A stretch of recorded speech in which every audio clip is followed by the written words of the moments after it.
السلام علیکم ورحمۃ اللہ وبرکاتہ۔ الحمدللہ، اللہ تعالیٰ کی مہربانی سے اور اس کی دی گئی توفیق کے ساتھ آج ہم سورہ الفجر کی آیا نمبر 4 پڑھیں گے۔ سٹارٹ کرتے ہیں۔ الحمدللہ رب العالمین، الصلاۃ والسلام علی اشرف الانبیاء والمرسلین وعلی آلہ وصحبہ اجمعین، اما بعد، فاعوذ باللہ من الشیطان الرجیم، بسم اللہ الرحمن الرحیم۔ رب اشرح لی صدری ویسر لی امری واحلل عقدۃ من لسانی یفقہوا قولی، ربی زدنی علما، اللہم فقہنا فی الدین، آمین یا رب العالمین۔ آیہ نمبر 4، واللیلی، اور رات کی، اذا، جب، یسر، وہ چلتی ہے، اور رات کی قسم کھائی جا رہی ہے جب وہ چلتی ہے، یعنی جب رات رخصت ہونے لگے، ختم ہونے لگے، اس وقت کی قسم کھائی جا رہی ہے۔ یسری کا روٹ ورڈ ہے سین، را، یا۔ سورہ مدثر کی آیہ نمبر 33 میں آتا ہے واللیل اذ ادبر، اور قسم ہے رات کی جب وہ جانے لگی۔ اب ہم نے دیکھا کہ آیہ نمبر 4 سورۃ الفجر، وہاں پہ آ رہا ہے قسم ہے رات کی جب وہ چلتی ہے، یعنی رخصت ہونے لگے، اور یہاں پر آ رہا ہے اور قسم ہے رات کی جب وہ جانے لگی۔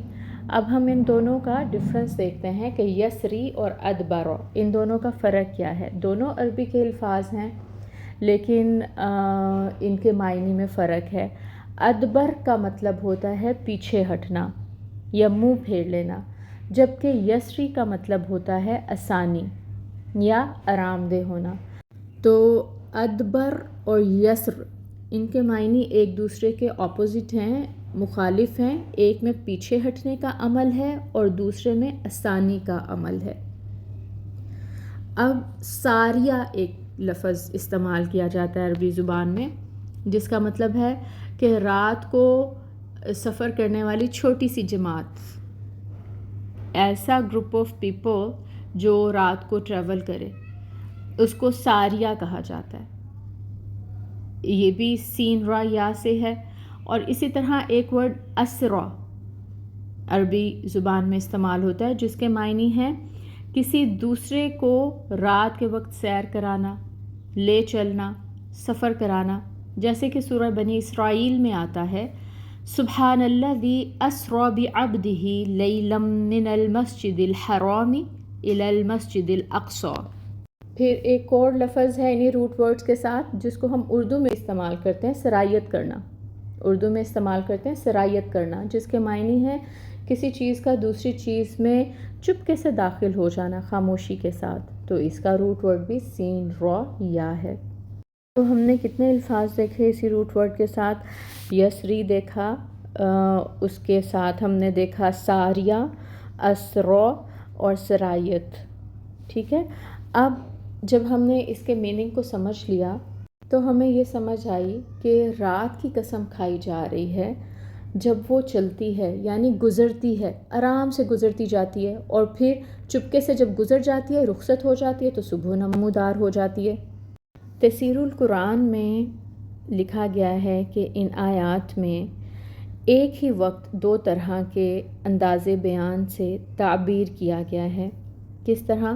پہلی آیت مبارکہ دیکھیں، والفجری، فجر کی قسم کھائی جا رہی ہے، یعنی یہ بھی وہ وقت ہوتا ہے جب سحر نمودار ہو رہی ہوتی ہے۔ اور پھر آیہ نمبر 4، واللیل اذا یسر، یہ رات کی قسم جب وہ چلتی ہے یعنی رخصت ہوتی ہے۔ تو رات کے رخصت ہونے کا وقت بھی وہی ہوتا ہے جب صبح کی روشنی نمودار ہو رہی ہوتی ہے۔ اب اگر اس آیہ مبارکہ کو ہم اپنی ڈیلی لائف سے کنیکٹ کریں تو ہم کہیں گے کہ انسان کی زندگی میں بھی مشکلات آتی ہیں، لیکن جب پھر جانے لگتی ہیں تو چپکے سے زندگی سے نکل جاتی ہیں، وہ وقت چپکے سے گزر جاتا ہے اور صبح ہو جاتی ہے، اندھیرا صبح میں بدل چکا ہوتا ہے۔ اب ہر اندھیرے کے بعد روشنی ہے اور ہر تنگی کے بعد آسانی ہے۔ ان مع العسر یسرا، قرآن پاک میں ہی آتا ہے کہ ہر تنگی کے بعد آسانی ہے، ہر رات کے بعد سویرا ہے۔ اللہ تعالیٰ سے ہم دعا کرتے ہیں کہ اللہ تعالیٰ ہمیں اپنی ان آیات کو بہترین طور پر سمجھنے کی توفیق عطا فرمائے، آمین۔ اور اسی دعا کے ساتھ آج کی کلاس کو اینڈ کرتے ہیں، اور پھر انشاءاللہ نیکسٹ آیا مبارکہ دیکھیں گے نیکسٹ کلاس میں، آیا نمبر 5۔ سبحانک اللہم و بحمدک اشہد ان لا الہ الا انت استغفرک و اتوب الیک۔ السلام علیکم ورحمۃ اللہ وبرکاتہ۔